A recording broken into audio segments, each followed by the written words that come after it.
Hello guys, welcome back to the Talk Nasty Me podcast. I'm currently lotioning my hands. Do you want to hear it? It can be like ASMR. I hope that I picked it up. I got a lot of suggestions when I first started my YouTube channel to become an ASMR channel because people liked my voice, which is the nicest compliment ever, but I don't think that anything would be very satisfying about an ASMR channel because I'm not very relaxing as a human being. At least I don't think I am. Hopefully the mic picked that up. I believe it did. Who cares? Hi guys, how are we doing? Great, good to hear. I am looking at myself in the camera right now because, of course, this is recorded for the YouTube channel. Go check it out if you haven't already. I look like a Teletubby because of my hair. It's fine. I'm filming a video tonight as well, and my hair has to get done. I don't really do my hair anymore, which we'll get into talking about my hair, okay? Because this is clearly an issue that I've been going through for a very long time, which is my hair. That's not what this podcast is about. This podcast is about being cringy, embracing the cringe, feeling happy about being a cringy person, and this was definitely inspired by a TikTok that I saw, which I then featured in my new YouTube video that came out today, so you guys could check it out, Clearly, I am recording this also on the Monday that it comes out, which I'll also talk about. I'm just giving you all of the sneak peeks, okay? Let's get into it. I'm practicing a lot of self-care throughout the next few weeks, days, have been already, because, and by self-care, I don't mean just the physical stuff, well, just like the physical beauty stuff. I'm talking about like, we're getting colonoscopies, ladies, okay? Like, we are really taking care of ourselves inside and out. It's time. If you've been avoiding a colonoscopy for whatever reason, this is your sign that you need to go schedule your colonoscopy, okay? If you need to schedule a pap smear, if you're overdue, go schedule your pap smear. It's time. My computer is starting the thing where it's sounding like it's going to explode. I'm not getting a new computer unless one of you wants to personally pay for it. I'm not getting a new computer. I'm sorry. There's nothing wrong with it. It's just a year old and cranky. Kind of like my cat, to be honest. She's not even a year old yet. No. I'm getting all of the bells and whistles done to myself. As you guys know, I kind of talked about my whole doctor experience with my stomach problems, and I had my first little gastroenterologist appointment, which actually went amazing. I was not expecting that. I don't know if this interests anyone, but I hope that it does, because I'm going to talk about it, okay? I genuinely was really coming into this gastroenterologist appointment thinking that this doctor was going to put me down, that they weren't going to respect me, that they were going to tell me that nothing's wrong with me, that it's probably just anxiety, which it could be, but I also want to be taken seriously and for all the necessary precautions to be taken. I really thought that I was going to maybe get like some sort of test done. I thought maybe I was going to have to poop in a cup, and that was going to be it. No, I get to the doctor's appointment. The doctor, well, first of all, the receptionist, she talks to me. I'm standing far away from her with our masks. Clearly masked. And that's a key important part of the story. And she goes, okay, birthday, September 10th, 1999. Holy shit, you look so much older. And I was like, I'm not like, there's nothing wrong with aging. There's nothing wrong with being old. But I was like, I am 21 and masked. I literally have my eyebrows glued to my face because that is what is in right now for the kids. My eyelashes touch my eyebrows. Like, clearly I am following the beauty fashion trends that a 21-year-old would, not a 30. I'm confused by what you mean that I look so much, like, what part of me? I was like, what? Like, what is going on? My skin looks like I just got born. Like, I still look like I have the film, the slime from birth. I'm confused as to what you mean by I look older. I was like, oh, that's all I said. And I carried on. And I was like, what the fuck? What's going on? I've been using a retinol. There's nothing wrong with aging. I just want to emphasize that. I am very excited to get older, actually. I am sad that I'm not going to be young forever. However, I do feel like it's a little bit weird that I'm holding on to my little baby self that was younger because she wasn't very happy, and I'm happy now, so I should be really excited to keep getting older because it seems like I'm getting happier the older that I get. I'm also becoming more self-aware, more self-conscious.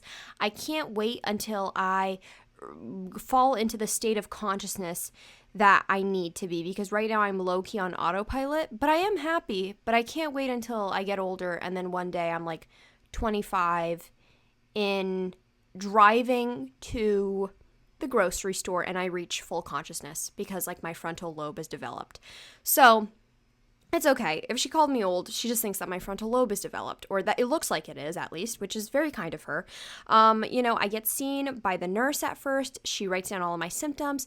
She's like, what's going on? And I was like, well, I have like every like stomach issue under the sun, and I don't really know what's going on with me. And I thought that all these symptoms were like pretty normal, but I don't think they are. And I'm just a little bit concerned. And I still have insurance right now, so I figured that I should come. She was like, great. I'm telling her all these things. I'm telling her I have a suspicion. I think it's low stomach acid. I was prescribed this medication. It made it worse. I think it's this. I think it's that. Here's my history. I've been vegan for this long. I've been strictly gluten-free for this many months. Like, telling her everything. And grand lady, loved her. She was so kind. And she was like, wow, I love this. You really did your research. And also, you really have some different options and you're open. And I think that's awesome. And I was like, wow, I can't believe I'm being like respected right now. I couldn't believe it. So I guess it must be because I look so much older. My mom did consider coming with me to this doctor's appointment because I never get taken seriously at the doctor, unfortunately. Like at my family doctor, I should just get a new one, but at my family doctor, I'm never taken seriously. And whenever my mom did come along, like one time I was like, just come, like literally just come to one of my appointments and I'll show you she treats me so much nicer and will give me an answer rather than if I came alone. And it happened. It literally happened. But I was like, Mom, you're not coming to my doctor's appointment with me. And I was really pleased. And the doctor was very kind to me. And I told all my problems. He wrote them all down. I had them written down in a notes app because I have some poor memory recently. It's getting better, though. It is getting better, I would like to say. I used to have really bad blips all throughout the day, and now it's getting better. And, well, I talked to him, and he was like, he felt me up. Well, okay, I should probably clarify a little bit. He felt my stomach up. Like, he just, pressed on my tummy, and I don't know what he felt for, but he didn't feel anything. That was wrong. And he was like, all right, yeah, like, I think that we're gonna run he started listing all these tests, but like I didn't catch them all in time because I didn't realize we were doing so many. He's like, yep, and we'll schedule you for a gastroscopy, an endoscopy and a colonoscopy at the same time, like 2 months from now, because that's the closest date, which hopefully I can get a sooner one because that would be fun. And sent me for all these tests, and I had to go downstairs and get blood work done like immediately. And oh my God, it was just like, I like was literally shocked. He's like, what do you think about all this? I was like, I'm like in shock right now because I didn't think that I was going to get taken seriously right now. I didn't think that anybody would want to listen to me about my problems, or let alone send me for a test. My family doctor literally told me, I'm not sending you to the gastroenterologist because all they're going to do is put you on medication, and I could just put you on medication. So it's a waste of their time. So we might as well just do it here. And that's what she did. She just put me on medication, said that this was going to be like a 16-week plan. We're going to do one medication for 8 weeks and another one for another 8 weeks, and then we'll reassess then. And then it made it like so much work. And I'm so happy that I didn't stick to that and I didn't like succumb myself to stomach issues. And I just scheduled the gastroenterologist appointment myself because I was taken seriously, like fully in shock. Go downstairs, get my blood work done. I think the blood taker, the phlebotomist, and I had a connection, took my blood, just like 6 vials. I didn't even know what I was getting tested. I had no idea what I was getting tested for, like zero idea. She tests me, and I started getting results already the next day, like because I have like an app where I get all of like anything to do with my doctor appointments or scheduling or anything. And I start getting results back as soon as the next morning. And all my blood work is beautiful. Everything. My B12 is gorgeous. Just wanted to make that very clear. I'm so proud of myself. I'm trying to convince Jake to start taking a B12 because he's vegetarian. So, hey guys, make sure that you spam Jake and let him know he needs to be taking a B12. Anyway, and I get one of these test results back, and I had no idea that I was getting tested for this. I got a food allergy test. Wasn't expecting that. List of all these allergies: fish, nuts, various nuts, everything. Guess what the fuck I'm allergic to? Peanuts. I'm allergic to peanuts, I'm allergic to hazelnuts, and I am allergic to sesame. Motion detected at doorbell. This is becoming like a constant. I need to like actually put my phone on do not disturb because I cannot physically continuously check my phone and get paranoid all the time whenever there is a motion detected because it's literally just a car driving by. Anyway, this is like becoming like a very constant thing in my life, to be honest. Like I have to cut it out of videos whenever I film because I'm like, oh, what is the motion detected? But let me tell you, having a camera on your doorbell has been exquisite.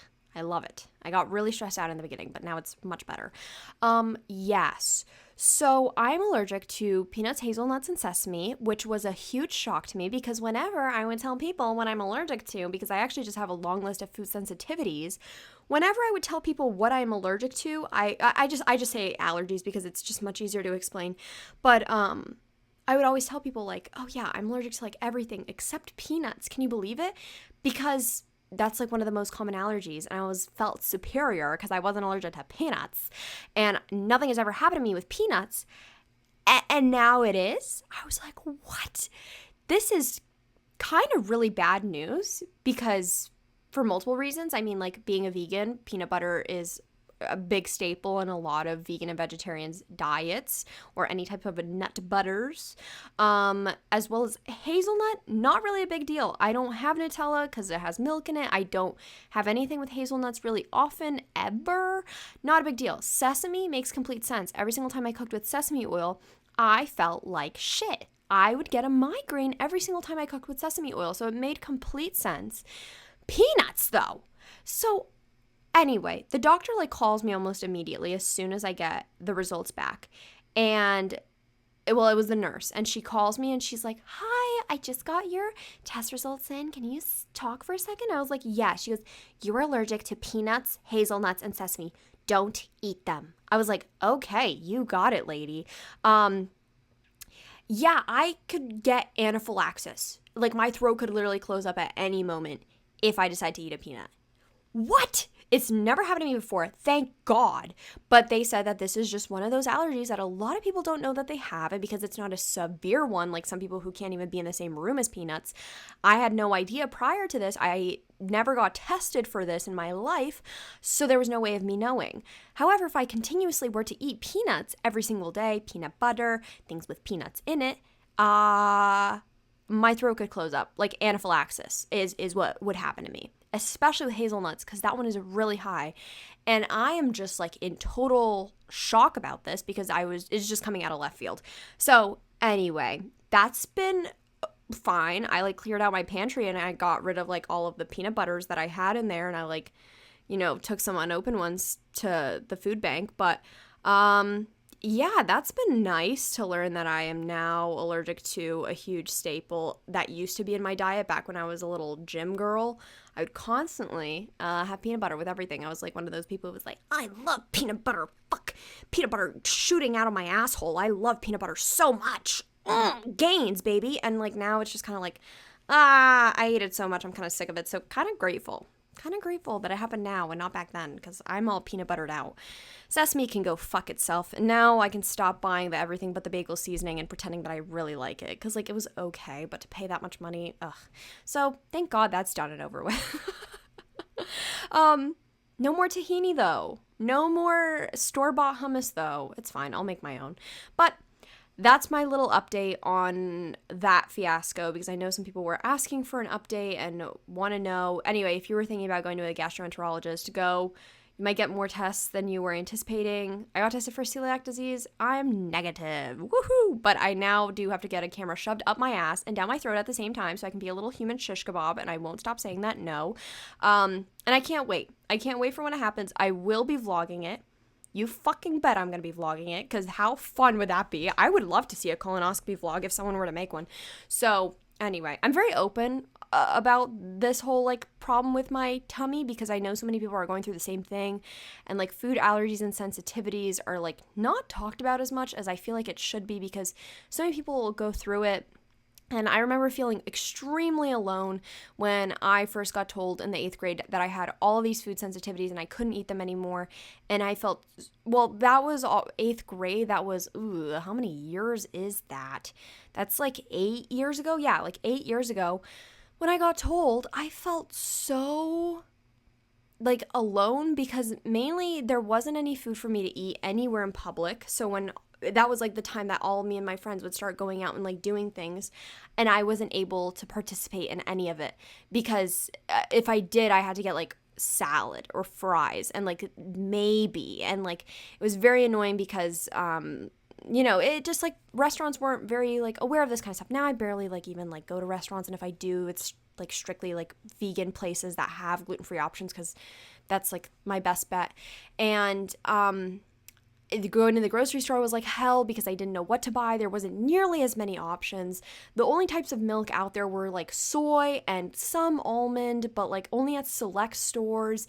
You couldn't find anything that you would be able to find now. Like, I'm so grateful. I know a lot of people are like, oh, I hate when people like claim to be gluten-free, but they don't even have an allergy or sensitivity. Let them, because people like that are the reason why I have so many options, because there's a demand for it. So while I understand the annoyances of, restaurants taking it seriously or not because of people who actually have allergies and don't have allergies, that's a whole other thing. I'm not going to get into it, but I don't like the gatekeeping of being gluten-free, because the people who are being gluten-free, whether they need to or not, are the reason that I have all the food options that I have today. So thank you. And yeah, anyway, I just kind of wanted to talk about it for literally almost 20 minutes because I would have felt a lot better if I would have known that someone else is going through, tummy problems. And, it's cool to get colonoscopies. I don't know about you. I literally told, like, the blood lady, I was like, well, she told me that she liked my tattoo, the miracle liner one, because she took my blood. And I had to, like, roll up my sleeve. And she's like, oh, that's so cute. Like, what is that? And I was like, oh, it's the song Miracle Liner. And she's like, oh, I never heard of it. And I was like, you have to listen to it. Like, you have to. Like, it's my favorite song. Every single person that I show, it's their favorite song. Like, it's our song. Like, you just have to listen to it. Like, in the car, windows down preferably. She's like, bet. I'm going to write it down. I'm going to listen to it on the way home. I was like, amazing. And then I was like, all right, when I come in for my colonoscopy, like 2 months from now, I'm going to stop by and ask you if you listened. And when I was leaving, she was like, good luck at your colonoscopy. It was really funny. But anyway, it's not embarrassing to talk about this kind of stuff, I don't feel like, because health is wealth, baby. And I'm on the road to getting myself to the best health possible, because I have truly neglected myself in the past year trying to care for my mom and everything else going on. And so I need to focus on me and get my butthole checked out. Anyway, another form of self-care that I'm doing is getting a haircut again. Yay! I'm getting a haircut soon, my first professional haircut. Hopefully my hairdresser does not kill me. But I am getting my first haircut again, and I'm very excited now that I'm a fully vacky lady. And I don't know what I'm doing with it yet. I still have about a week. Yes, a week until I decide what I want to do, which is fine. But I don't know if I should go for the bob lady, simple yet effective because I look hot and sexy with it, or if I should go the shag route. My hair will be at a decent length, enough to do like a short little shag, a little Orion Carlotta moment that I've wanted so desperately my whole life. I just wanted to look like Orion Carlotta with her hair. So it's just about, do I want to be easy breezy, beautiful, hot and sexy bob lady, or do I want to be hot and steamy, sexy Orion Carlotta lady, bob, no, not bob, shagalicious, sexy lady? Which one? I don't know. So I have like a week to decide. I'm not asking you guys because this is a personal decision that I need to make on my own, and I'm trying not to rely on other people's opinions to make my decision. And when I did ask, well, I didn't ask you guys, but I posted on my story, it was like 50-50. It was like split. People were like, bob shag. So I don't know. Guess we'll find out next week what I'm going to do. Also, update about scheduling. Not that anyone cares, but I have uploaded on Sundays and Thursdays for many, many moons now. I think it's going to be like, I don't know, like a year maybe? over a year and a half, maybe year and a half. Yeah, year and a half that I've been uploading on Sundays and Thursdays.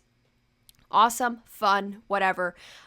It's not really working so well with me anymore now that I'm out of school, and so I decided that now I'm going to be uploading on Mondays and Thursdays, which works out so much better for me.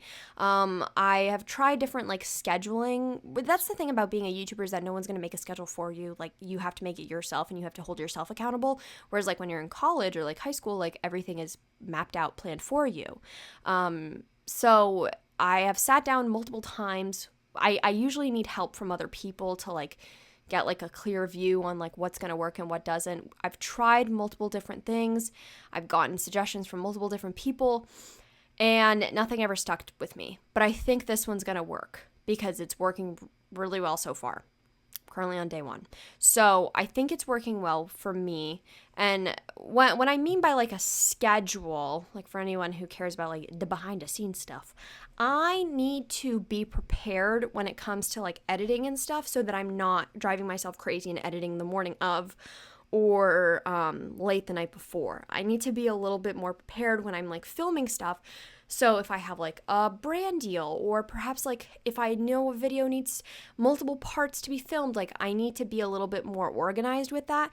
And it's a lot easier when I have it in front of me like on pen and paper and I can see what I'm doing every single day rather than just a big mush, and it ends up in a lot of stress and anxiety for me. So this has been very, very good for me so far, I think, with what I have, and I'm excited for it because it all just like makes sense. So anyway, that's just a short little update on why I'm uploading now on Mondays and Thursdays, but podcast is still going to stay the same, Mondays and Tuesdays. If anything does change, I'll obviously let you guys know. So let's finally get into it. After 21 minutes of talking, it's okay. I'm assuming that some of you guys like to hear about, you know, the little behind the scenes things. I actually intended for this podcast episode to even be shorter, but I guess that's not really happening as intended. Anyway, let's talk about being cringe and being cringy and what does that mean, and should we really be so ashamed of it? Let's talk about it. Okay, so of course I got this idea as per usual because of a TikTok that I saw because duh, most of my ideas come from the content that I consume. So this TikTok was essentially a guy who was saying that the people that he knows that are the happiest are usually the ones that are like the cringiest, the ones that don't care, that are just being their cringy little selves are happy people. They are happy ass people because they are the ones who are truly following their heart and doing what brings them joy rather than relying on, you know, affirmation from people on social media or looking for this validation from others because they surround themselves with people who like the similar things that they do. They're happy. They're usually not bothering anyone else. So yeah, and normally, I mean, this person didn't say this in his video, but something that I like to think of, Tiffany Ferguson did a great video about, like, what is a normie culture, the locals, like, what does that even mean? And I'm gonna be honest, people who are considered normies or locals are usually the happiest people of all.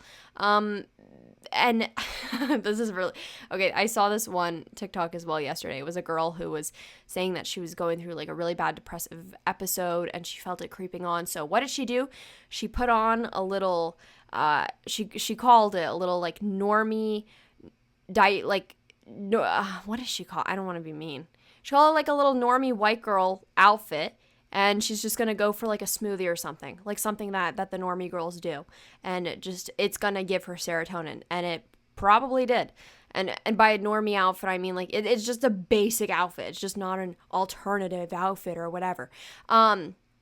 And I mean, I don't like to put a label on like what I dress like. I like to think that if anything, it's just a dead man's closet. Like that is my closet. I like to think that I have raided someone's dead uncle's closet, and that is what I wear. But anyway, people who don't give a shit about others, don't spend all their time wondering what others are thinking of them and following their hobbies and passions and wearing whatever they want are the happiest people. Why? Because they are doing whatever they want. They are pursuing what makes them happiest in life.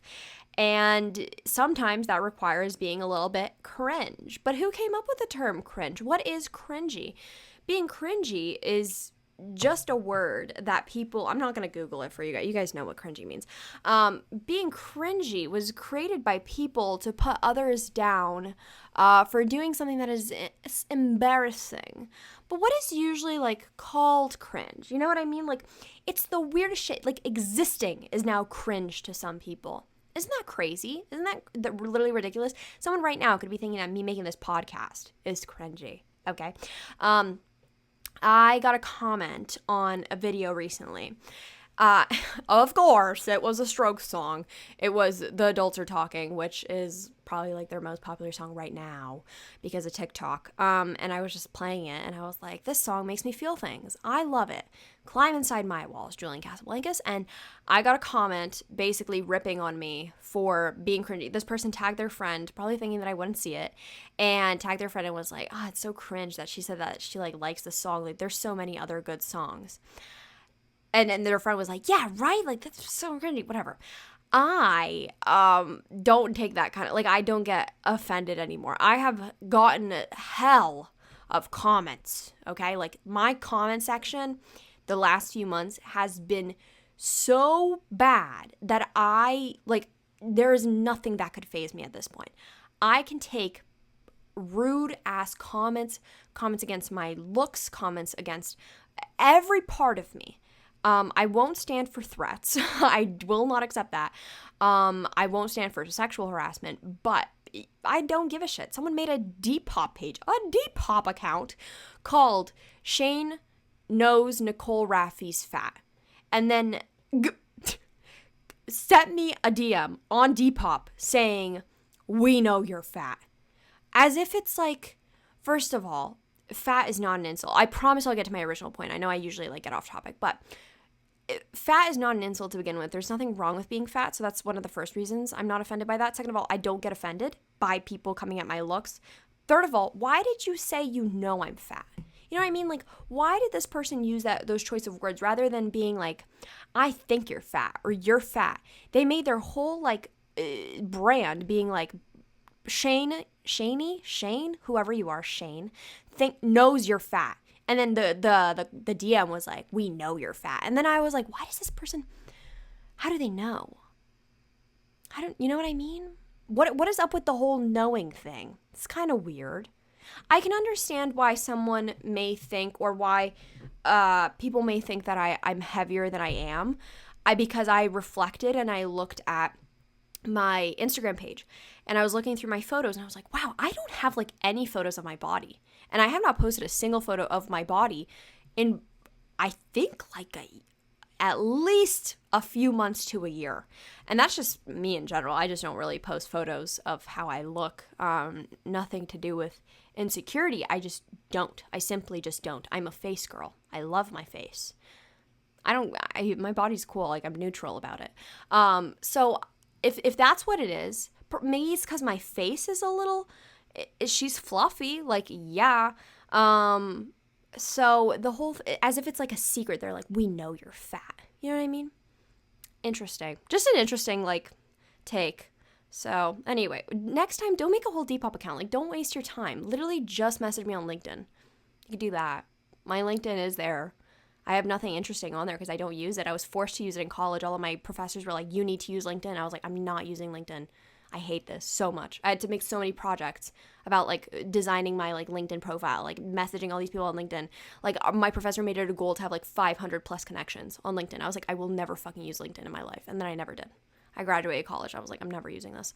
But anyway, next time, don't even make a Depop account. You're wasting your time. You're going to get all these spam emails from Depop now. It's going to be unnecessary. Just message me on LinkedIn and be like, we know you're fat. And that's it. Anyway, back to the original point. This person, I got a lot of mean comments the last few months because I made a video called, I Hate Men. And the whole point of the video was to talk about basically everything that was happening, not only in the media, by media, I mean like basically what everything that was happening on social media as well as in real life about a lot of women coming forth about being sexually harassed or raped. And I just wanted to make a video about sexual harassment and sexual assault and the whole phrase of not all men and only some men and all of that. Made this video. Still stand by it. And it got posted onto a conservative YouTube channel where some guy was like, she's teaching young girls to hate men. This is so sad. The misandry, like, blah, blah, blah. And, like, I have received so many awful, disgusting comments towards me, and I don't feel anything. I am so grateful for it because I am so numb to it now. Like, it doesn't do anything for me, and I think I needed that, especially because there's nothing anyone can say to me anymore about my looks or what I like or anything about me. It was like a switch just turned off in me, I guess. It didn't turn on, it turned off. Where I was just like, I literally do not care what any stranger has to say about me on the internet. And that's been very liberating. So shout out to the incels. Thank you so much. But anyway, this person was saying, see how I'm getting better at that. Like I will trail off onto a different I'm doing it right now. I will trail off onto a different topic that has to do with the same topic, and I will make my way back to the original point. I used to struggle with that a lot. Anyway, these people were saying that I was cringy for liking this song, whatever. Doesn't affect me. However, that would affect someone else. Most likely. Not everyone, but someone out there or a younger person, I know younger me, would have been like butthurt that I got called cringy for enjoying something. And I think what you need to first of all realize, I'm a big advocate for it on this podcast, is to first of all assume that if you're going to comment something on someone's public thing, assume that they're going to see it. I think a lot of people have that mentality of like, no one's going to see this. Like if the original creator's not going to see this comment. They could. They very well could. So be kind. Second of all, it's unnecessary to be an asshole. And I think if you can refrain from being an asshole, the world would be a much, much better place. It reflects a lot more about you than it does for someone else. And you never know when you could say something to someone and that be their like last trigger. Like that could be the last thing that just puts them over the edge about anything. Don't do that. It's just unnecessary. Don't do that. And so that's why I'm a big advocate for, you know, even though something might not hurt me, it could hurt someone else. So I don't stand for that. And I will likely try and put people in their place because I don't want them to do that to someone else. You know what I mean? I don't want them to feel like shit about themselves, but I definitely do want them to reflect on why they would say rude things to someone because someone else could see it. And most of the time, I get comments back or like a DM back or like a message back being like, oh my God, I never thought that you would see this. Oh my God, I'm so sorry that I said this. I never thought that you would. Then think about that, that I would see it and someone else could very well see it. So anyway, and I also got a lot of comments though on the video that I posted today where I mentioned the whole like cringy thing. Basically, this podcast is like an extension of just that one TikTok and my little commentary on it. But someone was like, a few people were like, I used to be so cringy back in the day. And if anything, now I'm much happier. Like I used to be so cringy, but now I'm so happy with myself. I'm so happy with my life. Even though I'm sorry, did I phrase that wrong? No, people were saying no, I definitely phrased that wrong. I'm so sorry. People were saying that they were so cringy back in the day and they were so much happier back then than they are now. Because when they were cringy back then, they felt so comfortable in themselves and they had a friend group who all liked the similar types of things. And then someone especially wrote that they got into high school and were taught that that's not good. They need to stop acting like that. Especially young women are taught that from an early age, that they're not supposed to enjoy things. They're not allowed to like anything. They're not allowed to be a fan of anything, which could be a whole podcast episode within it of itself, but I'll touch on it. A lot of young women especially, and young guys, but a lot of young women are taught that they are not allowed to like things. They shouldn't like things. It's embarrassing. It's cringy to be a fan of things. It's best to show as little as interest in anything in this world as possible because that is desirable. And these people were saying that they kind of reverted back to their like cringy selves once they left high school or even left college. And I feel that's so hard. There was some sort of quote out there. It was not even a quote. It was a tweet that was like, growing into an adult or like a young woman is really just about reverting back to the young child that you once were and all of your hobbies and interests back then to make you happy and like make you feel alive. And I totally agree.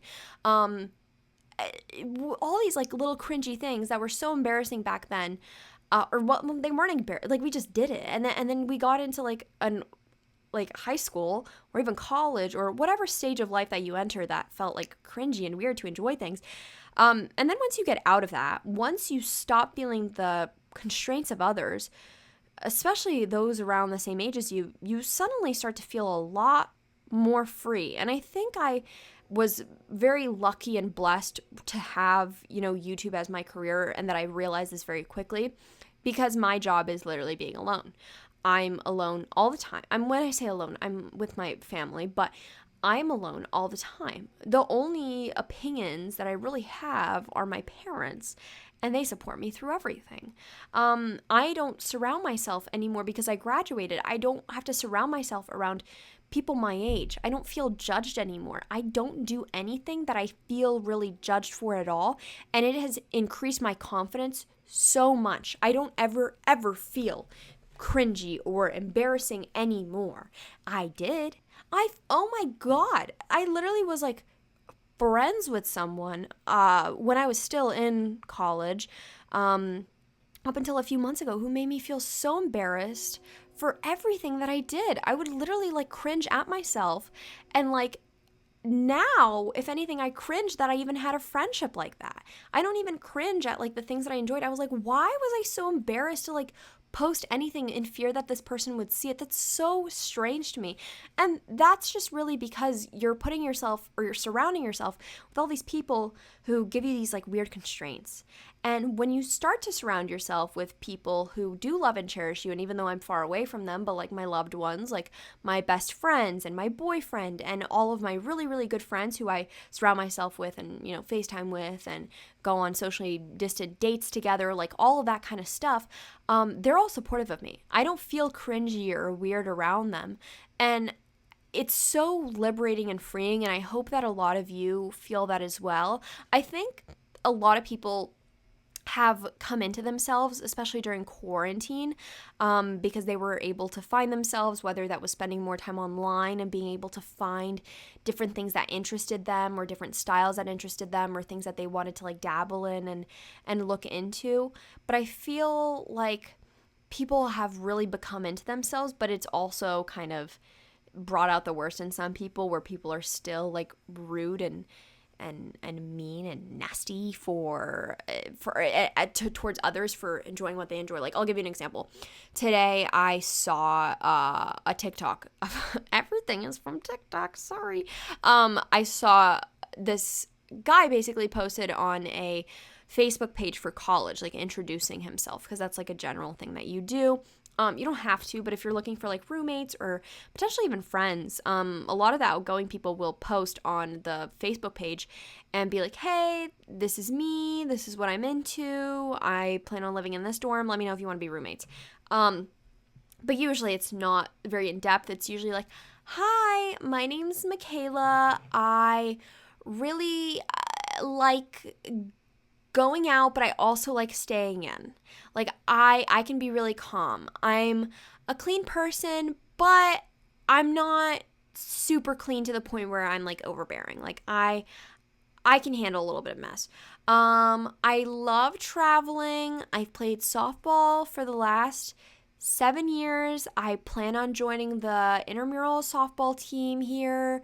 I'm looking to live in this dorm, and I would love to meet someone to be my new bestie. Ha, okay, let me know. That's usually how it goes, or something along the lines of that. I didn't do an amazing job, but you kind of get the gist. They're usually not like super in depth. So this guy posted this whole like Facebook post talking about himself, and he was like, hi, this is me, you might know me from this because I've done this, I work with these brands and I do these cool things, like this is my job, I just bleached my hair, I just gave myself chemical burns, I applied to 20 different schools, but this is the one that I got into, talking about all of his interests, like what he likes, all of that.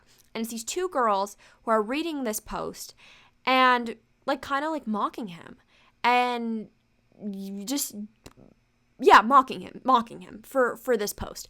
And the guy duetted it. Like the guy who actually wrote that duetted it on TikTok.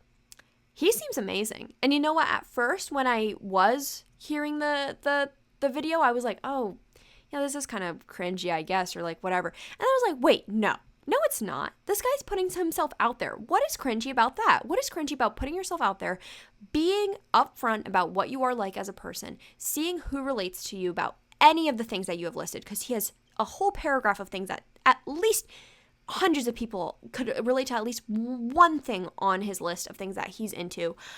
He's about to create so many friends. He's about to be so popular at his school. I think it's a big school as well. And you know what? People who put themselves out there like that are usually the ones who are really popular at college and very well loved by not only the staff, but the students as well. And you don't have to be like that. If you're an outgoing person and you love that, then you go and do that, because that is the best way to get out there and make friends, honestly, at college, is right from the beginning. You want to come into college, maybe I'll do a whole like episode on it or a video or something, but when you go into college, the best way to come in is to honestly have friends from that you met online or coming into or for orientation, because you already have someone to lean on. And even though you might not stay friends with that person for 1 week, even, or months or years, at least you have someone to meet, and you can then meet more people. Not everyone you meet at college is supposed to be in your life forever. However, it is super duper nice and comforting to go to a school that might be far from you and to at least know some people. It's very good. So anyway, the point of this all is that you don't have to do this if you're an introverted person, or if you just don't want to do that. That's not necessary at all. However, it's really not necessary to put someone down or to mock someone because they are more outgoing than you are, or they are more confident than you are. And essentially these girls were making this guy seem like he was being a cringy human being, when in reality he was being himself. And I think he's going to make a lot of friends at college. I think he's going to be very popular and become exactly who he wants to be in college and become very successful. So, yeah, I think those girls have a lesson to learn, and it's to stop putting others down. Just because they're not like you.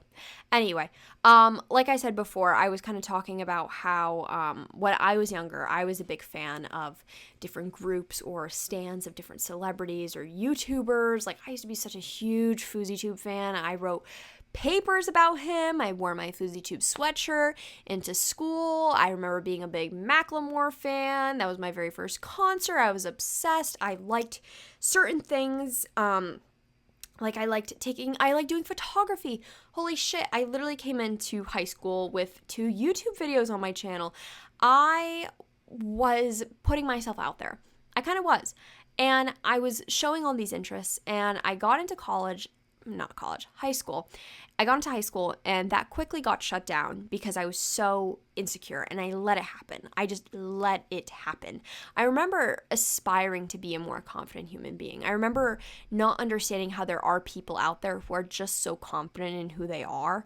And that wasn't me up until like fairly recently. I'm still working on it, but I feel like myself getting more and more confident by the month, truly.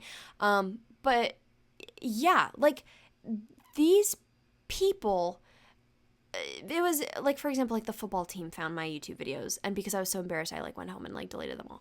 That sucks. That's so shitty that I like allowed someone to put me down like that. And it was kind of brutal because I couldn't go anywhere, and for even until I was like a senior in high school, like there were still people coming up to me and like making fun of me for it. Because women are taught from like a young age that they shouldn't like things and that it's embarrassing, a lot of women will then put down other women for liking things and, you know, following their passions or their hobbies. And if anything, I think that's embarrassing and cringe. I think it's embarrassing and cringe to put down others for liking what they like or doing what they do or being themselves. I think that is the ultimate cringy thing. It's never about the interest. It's always the people who do it. And I'm not innocent. I'm sure that at one point or another, I have put down someone for liking what they like. I'm sure that I have made a comment to someone that has made someone insecure for liking what they like. And I feel horrible about that because I know what that feels like, genuinely. I still feel embarrassed sometimes to like talk about some of my hobbies or like my interests on YouTube or like on the internet. I mean, some things are better left to just like do for yourself. Like I don't have to share everything on the internet. But I feel like I'm ready to revert back even more so than I already am. I feel like I'm ready to revert back to the girl that I wish that I was back in like 2013. You know what I mean? Like back in 2013, I had certain goals and aspirations for who I wanted to be as a person. I had like, for example, that was like a very big Tumblr era. But I remember being 13 and being like, well, I don't have a job. I don't make my own money. I can't like go out and like buy the clothes I want to buy. I can't look the way that I want to look. I can't do the things that I want to do. Now, hopefully that we see the pandemic ending sometime soon and in sight. Now that I do have the money to be able to dress the way that I like or look the way that I look, or perhaps even fund the hobbies that I want to fund, and that I'm older and I have the freedom to do all these things and I'm not a literal minor, I feel like I'm ready to slowly get back into her. I think I owe it to younger Nicole, 13-year-old Nicole, to be the person that I always wanted to be and to kind of like reclaim that person that I always wanted to be, but I never was because I was too embarrassed and saw that it was too cringe. And I think it's time that all of us revert back to our cringy selves that we once were. I think it's time that we choose happiness and our personal interests and passions over feeling insecure that it is embarrassing or cringy. I think it's time that we start doing what we love and being public about it if we want to be, without worrying what others say, because at the end of the day, we know that the people who are putting you down are the actual cringy and fucking weirdos. Who puts down others for liking what they like? Who does that? I almost said, who does that? Who does that? Who does that? Crazy people. Cringe people. That's who do it. Anyway, this is my final closing message to all of my friends listening. And by friends, I mean you guys, not my actual friends. My actual friends don't listen to my podcast. Please be cringier. For the love of God, please be more cringy in life. Enjoy the things that are basic, as one would say. Enjoy what the locals enjoy. Be a local. Fuck, you probably are a local to someone. Someone is looking at you. Someone who is edgier than you probably looks at you and they're like, ugh, local. Somebody looks at you and they're probably like, ugh, Normie. I remember I got put in my place when I was a sophomore in college. I'll never forget it. I thought I was this cool little indie bitch. Still insecure. Still not fulfilling my best life. Don't think I even started my YouTube channel yet. I think I started my YouTube channel like days later. And I remember one of my coworkers, I love her to pieces. I truly do love her, but she looked at me and she goes, yeah, Nicole's like a normie. She dresses like a normie. And I was like, what? What? And that really hurt me. And I was like, oh no, Nicole. But that's not an insult. That doesn't mean anything. That literally does not mean anything. My style has changed dramatically since sophomore year. It's not really where I even want it to be. I don't even like really, like I like my style, I guess. I don't know. I get a lot of compliments about my style from you guys, which is so sweet. I just would like to say that a lot of it is stolen from my mom's closet or some dead uncles. But maybe your dead uncle. But my style has changed a lot, and it's not offensive to be called a local or a normie or anything. However, I do remember at that moment, I was like, I got checked. I was like, damn, I'm not as cool as I thought I was, I guess. But now reflecting back, I'm like, there's nothing wrong with dressing like a normie. I literally was wearing jeans and a t-shirt, I guess. So anyway, be who you want to be. Wow, how inspirational. Be the cringy little bitch that you desire, that you want to be. Be the cringy little bitch that you felt like you should be back in 2013, but you couldn't necessarily afford it, or you couldn't necessarily fulfill it because you were underage, or perhaps you weren't even born in 2013. And if that's the case, stop listening to my this podcast. This podcast is not for you if you're 8 years old. Just saying. Anyway, I hope that you're all doing well. I love you lots. Keep my tummy in your thoughts and prayers. I think it's doing fairly well today, if I'm going to be honest with you. And yes, peace, blessings, XOXO. Stay cringy. Love you.